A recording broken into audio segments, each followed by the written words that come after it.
Professor Alceu Totti, vamos começar e terminar até o Enem um capítulo lindíssimo e importantíssimo.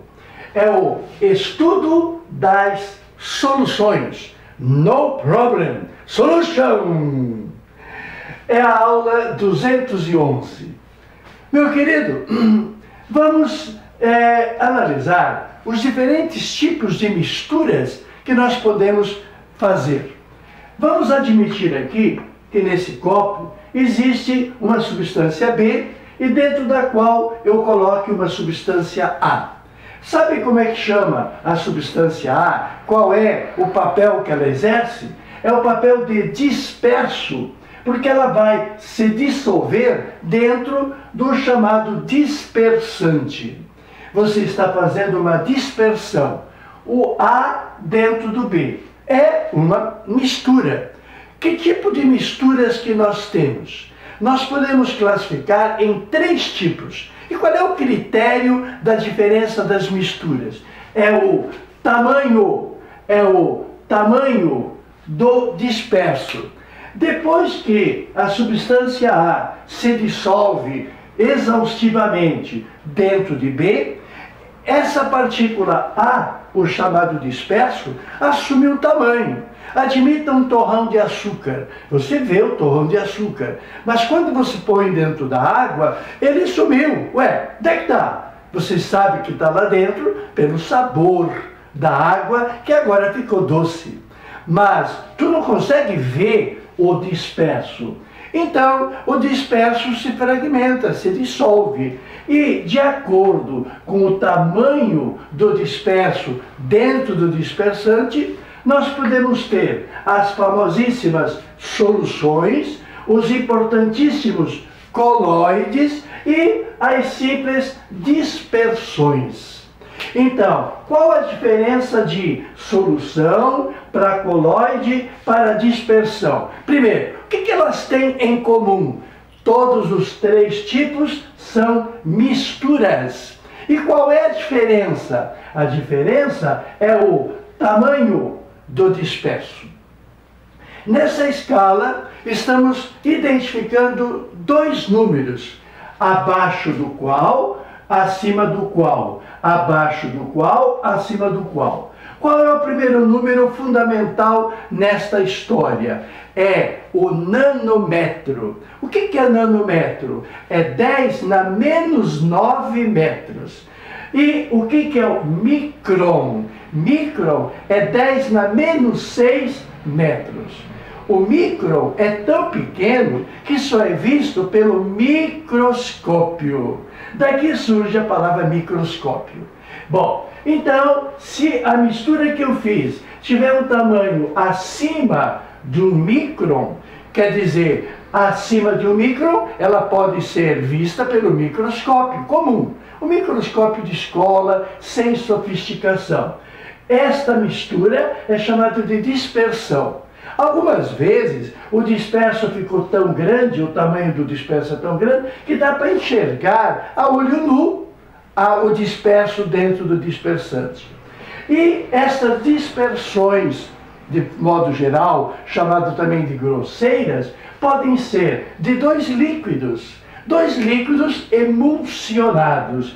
A emulsão é, por exemplo, água líquida, naturalmente, e azeite, óleo líquido. A água e o azeite fazem uma dispersão chamada emulsão. Muitos remédios está escrito na embalagem: agite antes de usar. Por quê? Naquela mistura, os líquidos, como nós vamos ver em seguida, automaticamente decantam. E se o remédio faz o efeito misturado, tem que agitar antes de tomar. Um outro tipo de dispersão, que é uma mistura grosseira, é a suspensão. A suspensão envolve um sólido em suspensão na água, um sólido em suspensão no ar. Então vamos tomar, por exemplo, o ar poluído com partículas em suspensão. Nós sabemos que o ar poluído pode ser apenas poluído de gases nocíveis à saúde, mas pode ter material particulado. Basta você ver na manhã do dia seguinte o que fica de pó no capô do carro, que ficam fora da garagem. Todas aquelas partículas estavam em suspensão no ar. Bom, então, de 1 micron para cima é dispersão, e de 1 micron para baixo. Vamos olhar primeiro o nanômetro. Nanômetro é 10 na menos 9 metro. É coisa pequena. É nesta ordem que estão as grandes descobertas sendo feitas, a nível nanométrico. Lá abaixo de um nanômetro.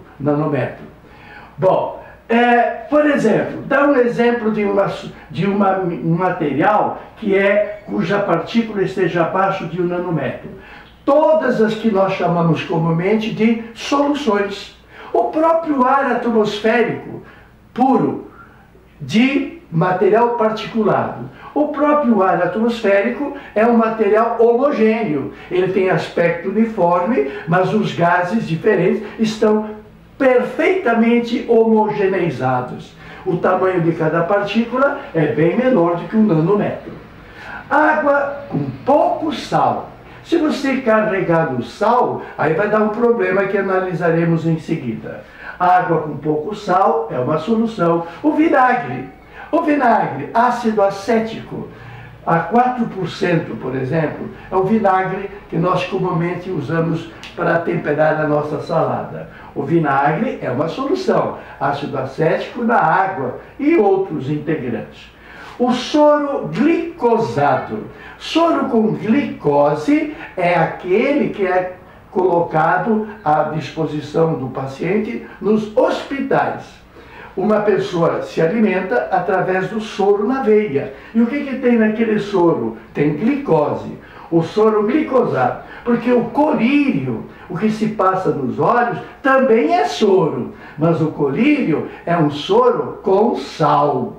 Então tem o soro com glicose para a veia, um soro com sal, por exemplo, para limpar os olhos, a lente, e tem o soro caseiro, aquele que acaba com a dor de barriga, aquele soro feito de 1 porção de sal e 3 porções de açúcar em água fervida. Aquele soro caseiro ajuda muito na hidratação e acaba com muitos problemas com as crianças, que provocava morte. Muito bem. E, então, abaixo de 1 nanômetro são soluções. Acima de 1 micron, dispersões. E nesse intervalo estão os coloides.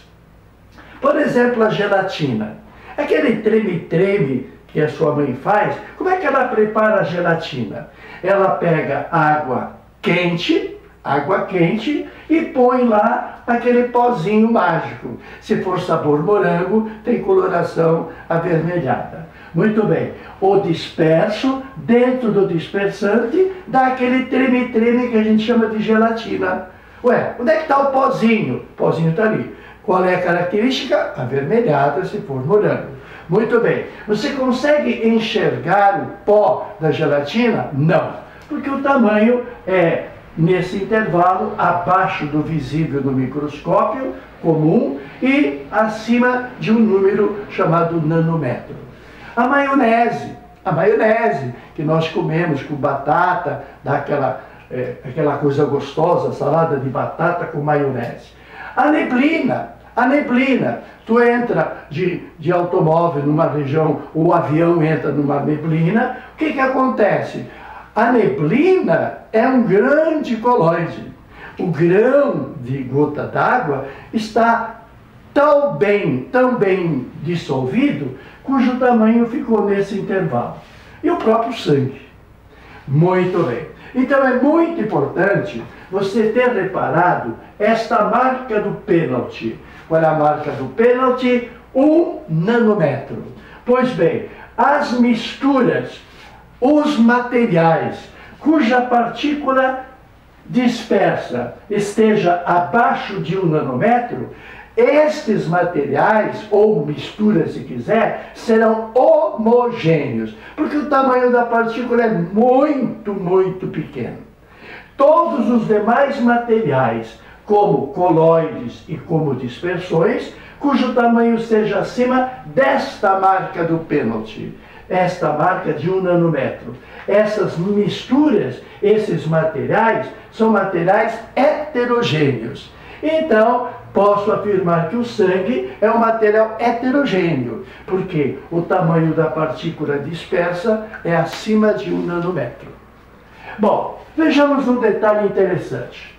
Essas três misturas, tão comuns para nós, elas têm diferenças.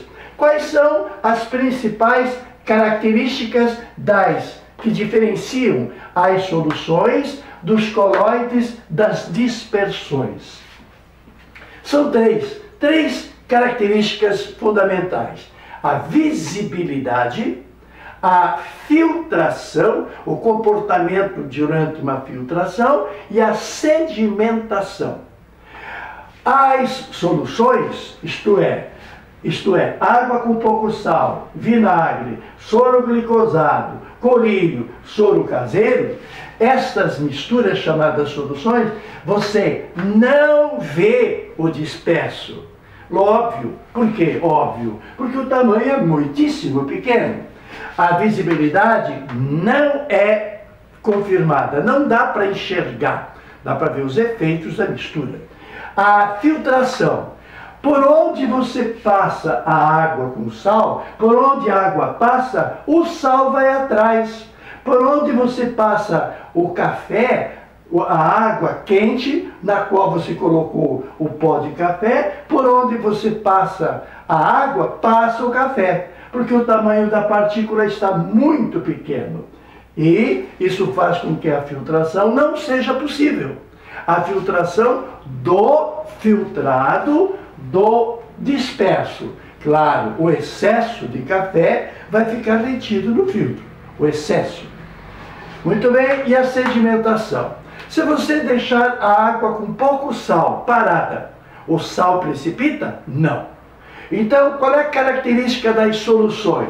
As soluções você não vê o disperso, você não filtra o disperso e você não terá o prazer de ver o disperso sedimentar. Ele vai continuar sempre na solução. Enquanto que as dispersões, água com azeite, ar poluído com as partículas, as dispersões você vê, porque o tamanho da partícula é grande, algumas vezes vê até olho nu, você filtra, dá para filtrar, o disperso fica preso no filtro e você deixa parado. Deixando parado, haverá a sedimentação, a chamada decantação. O disperso decanta pela diferença de densidade, simplesmente. Então, solução, não, não e não. Dispersão, sim, sim e sim. E os coloides, com dificuldade. Observem, a gelatina, o pó de gelatina, está num tamanho acima de 1 nanômetro e abaixo de 1 micro. Se o microscópio de escola vê até 1 micro, abaixo de 1 micro, um microscópio de escola não enxerga. Mas existem, claro, convenhamos, existem atualmente microscópios poderosíssimos. Não posso falar destes exageros de visibilidade. Estamos comemorando aquele artefato da União Europeia que pousou lá no solo de Marte. É incrível, a ciência está evoluindo. E o que nós estamos falando aqui? Nós estamos falando do começo, a base para chegar lá em Marte. Tudo começou quando eram meninos e meninas estudando as soluções. Começaram por aqui também. Então vamos aprender com calma. Estava dizendo que há maneira de enxergar abaixo de 1 micro. Vamos estabelecer um critério. Os microscópios que enxergam abaixo de 1 micro serão chamados de ultra. Vamos admitir que 1 nanômetro seja o limite. Faz de conta, faz de conta. Muito bem, então, a visibilidade do pó da gelatina é possível com dificuldade, utilizando um ultramicroscópio. A filtração será possível se você usar um ultrafiltro. Um filtro a porcelana, com pressão a vácuo. Com sofisticação, você separa os integrantes de um colóide. E o sangue é um exemplo. Você percebe quando coletam o teu sangue lá para fazer exames, um dos processos é a agitação. Mas lá no laboratório, para você analisar melhor, o sangue é colocado num sistema onde vai girar. E pelo giro, esse movimento faz com que o corpo pesado se afaste. Então, a centrífuga é pela força de afastar do centro. Pela força centrífuga, haverá uma separação dos colóides. Portanto, os colóides é na base da dificuldade, mas é possível. Muito bem. Vamos então nos despedir nesse momento das dispersões. Muito obrigado, já deu para entender. Vamos nos despedir também dos colóides. É um assunto fascinante para a biologia. Vamos deixar para eles continuar a conversa. E nós vamos ficar com um assunto. Dos três, o nosso estudo é sobre as soluções. O que são soluções? Não de nossos problemas corriqueiros do dia a dia. Solução como um tipo de mistura. Nas soluções, primeiramente, o que nós chamávamos de disperso, numa mistura qualquer, será chamado agora de soluto.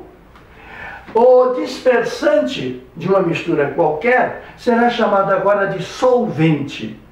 E quero pegar um exemplo. Vamos admitir que o soluto seja cloreto de sódio. Cloreto de sódio sólido, como a gente conhece. A gente imagina o sal de cozinha, se bem que no sal de cozinha o principal é o cloreto de sódio. Tem muitos outros sais misturados. Bom, vamos imaginar o soluto cloreto de sódio e o solvente água. Especificamente, um copo com 100 gramas de água, água geladinha, quer dizer, a água que está saindo do estado sólido. Eu quero considerá-la a 0 graus. Por um detalhe, por que 100 gramas de água a 0 graus? Porque existe um limite. Qual é a quantidade de soluto que tu põe dentro d'água que faça mistura homogênea? Porque solução, como você percebe, é a mistura cujo disperso, chamado soluto, fica abaixo de 1 nanômetro. E abaixo de 1 nanômetro é o único material homogêneo verdadeiramente. É pelo tamanho do disperso que você classifica. Então, solução, automaticamente, é uma mistura homogênea. Esta é a definição. Aquela mistura que você não vê o soluto, não consegue filtrar o soluto, e o soluto não precipita, não se separa da mistura. Muito bem. O que é o coeficiente? O coeficiente, meu querido, simplesmente é o máximo. Quanto que tu pode colocar? Qual é a quantidade? É aleatória? Não, tem um limite. Tudo tem o seu limite. Coeficiente de solubilidade, CS ou KS. Coeficiente de solubilidade é o máximo de soluto que podemos dissolver numa quantidade padrão. Então, em 100 gramas de água, em 1 litro, que são 1000 gramas de água. Bem, numa quantidade padrão de solvente, numa dada temperatura. Então, claro, a quantidade de solvente influencia na quantidade de soluto que aceita. E a temperatura do solvente também influencia na quantidade de soluto que aceite para ser uma mistura homogênea.